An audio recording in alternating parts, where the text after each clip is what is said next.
Amici bellini, ma come la vogliamo mettere nome, con queste positività e con queste notizie? Uno non fa tempo a svegliarsi, che controlla i commenti dell'altro video postato in notturna, perché così voi vi svegliate. E questo non è il gesto di svegliarsi, vi svegliate e vedete le cose. Vabbè, dobbiamo parlare di parecchie cose, compresa l'Europa League. Cominciamo.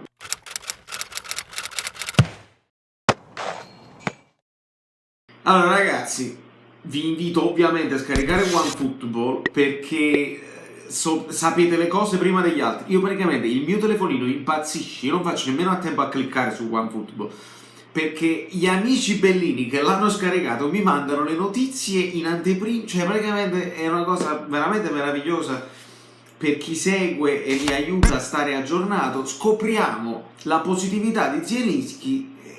E vi dico, tra l'altro, fonti di cui non posso fare il nome, ovviamente, bisogna proteggere le fonti, parlano di un altro nome positivo tra la rosa del Napoli, ancora non si fa il nome, non si sa, non si dice, però pare ce ne sia un altro. Ora qual è il problema? Il problema è che così come c'era la positività di Perin, poi c'era la positività di Shone leggermente positivo per quanto riguarda il genere, che è una cosa che ci devono spiegare che significa. Cosa vuol dire? Che era l'unico che era risultato, ma in realtà erano già più o meno tutti. Adesso siamo arrivati a 19 e poi la positività esce col tempo. Mi spiegava l'amico Alberto che non è un fatto di incubazione, semplicemente tu ce l'hai e il tempo che poi il virus si riproduca per poi uscire dai test, tu puoi averlo e risultare negativo perché ci vuole un po' di tempo per fare in modo che il virus si riproduca e risulti attivo, però tu poi ce l'avevi. Io sono arrivato alla convinzione che ormai l'abbiamo preso tutti prima o poi, magari l'abbiamo anche passato. Io mi sento un po' raffreddato, ma vi voglio tranquillizzare subito perché è un fatto che a mo' sta cominciando a fare un po' più freschetto e se dormo con la finestra aperta questo succede. Ma io ho fatto il test lunedì e mi hanno telefonato ieri e sono fortunatamente negativo, mi hanno fatto sapere i risultati. È una rottura di cazzo, credetemi, il cotton fioc che ti entra fino dentro al cervello è una rottura di cazzo non indifferente e non invidio gli atleti che lo devono fare ogni 2 o 3 giorni perché poi mi dice Angioletto che per alcuni fa più male, dipende chi te lo fa, dipende dalla formazione del tuo naso. Comunque non è una bella cosa avere i test una continuazione. Ma comunque, io dico adesso, Zielinski positivo, ok, andiamo a giocare senza Zielinski. Ma se poi facciamo il nuovo caso Genoa, nel senso che andiamo a giocare senza ok, poi dopodiché, dopo che giochiamo lunedì, martedì, telefono, positivi tutti, positivi 12 del Napoli, significa poi la preoccupazione della Juventus, che positivo uno solo, e allora a catena non la finiamo più, perché io a questo punto mi sentirei quasi di dire fermiamo tutto, in questo momento, blocchiamo, perché sappiamo, una cosa è avere il dubbio, e una cosa è che lo sai di per certo, ce ne hai uno, quindi vuol dire che probabilmente all'interno dello spogliatoio il rischio è forte, allora ferma tutto per un paio di settimane, le famose 2 settimane che servono per uno che non ha sintomi,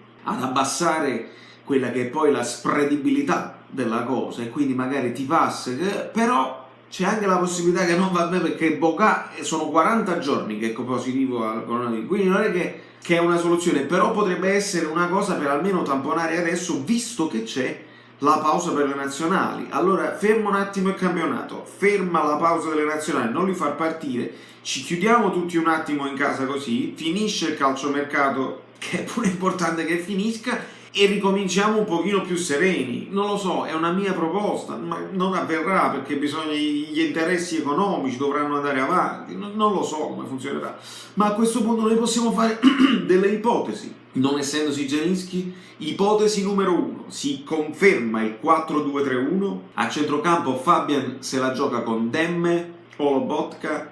Penso Demme perché ho fatto l'intervista con Simone Absim che poi finirà sul suo canale, che vi invito ad andare a vedere, diciamo una seconda parte dove lui fa le domande a me. Penso più Demme perché loro sulla destra avranno Kulusevski a tutto campo e quindi per scivolare bene, per fare un po' di frangiflutti, Demme potrebbe essere ideale. Fabian Demme Lozano, Mertens, Elmas, Osimhen, così la immagino, addirittura con la conferma di Usai se Mario Rui non è tornato in forma, perché c'è Kulusevski là, quindi un po' di pericolosità. Poi lui ipotizzava Quadrato sulla sinistra, a piede invertito, dove però poi c'hai Ronaldo davanti, quindi non è che scendi fino in fondo, è pericoloso, sono pericolosi, non c'è niente da fare.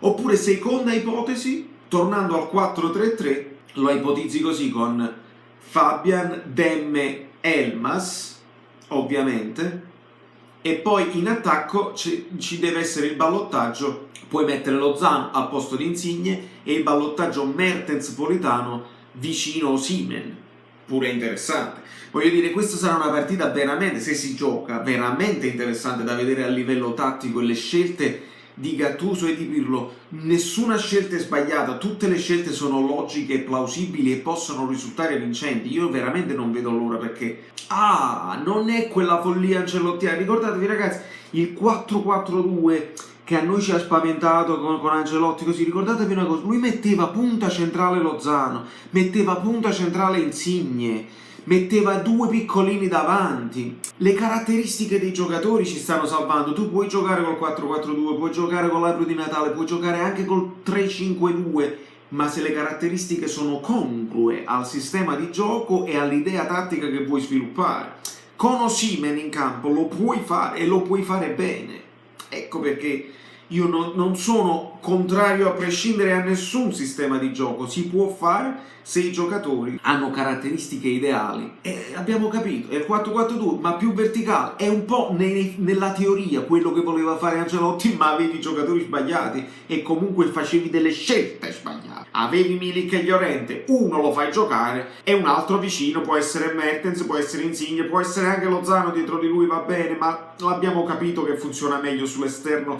Non era difficile da capire, mannaggia. Comunque, parlando di Milik, ritorna in auge il nome della Fiorentina, non lo so, mancano pochi giorni, si chiude lunedì il mercato, quindi noi dobbiamo sperare la Madonna che Milik se ne vada in Inghilterra, perché si è continuato a parlare di Tottenham, anche di Everton si è detto, perché Ancelotti si è pigliato tutto quanto, per carità cristiana, non lo so. Comunque ritorna il nome della Fiorentina, a me mi starebbe anche bene, anche se resta in Italia, anche se gioca contro di noi e ci fa un gol, che ce lo togliessimo da mezzo, basta, ce lo togliamo da mezzo, giusto per non pagare, perché poi ce lo paghiamo fino a gennaio, poi lui firma a zero per una squadra a gennaio, resta fermo, è proprio una brutta storia, è una brutta storia dove pochi ne escono vincitori. Il Napoli fa una minusvalenza, non ci guadagna, lui resta a piedi, comunque ha fatto una brutta figura, brutta situazione.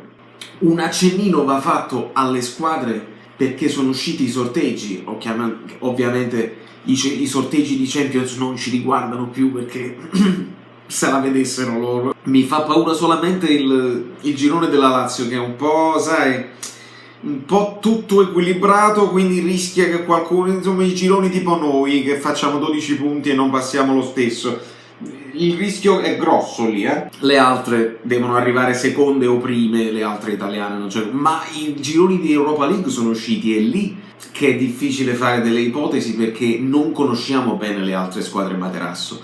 La Roma prende lo Young Boys, lo conosciamo, il CSK Sofia, no, il Cluj che incontra sempre l'Inter di solito, l'Arsenal con il Rapid Vienna, il Leverkusen con lo Slavia Praga, il Benfica con il Ranger, il Lech, Standard Liegi non credo possa essere un problema per il Benfica, il PSV con il PAOK Salonico, va bene pure anche quello, il Napoli con il Real Sociedad, che è la squadra diciamo più di nome della cosa, l'AZ Alkmaar. Ci li studiamo, in questi giorni farò un approfondimento sulle nostre avversarie, e il Rijeka.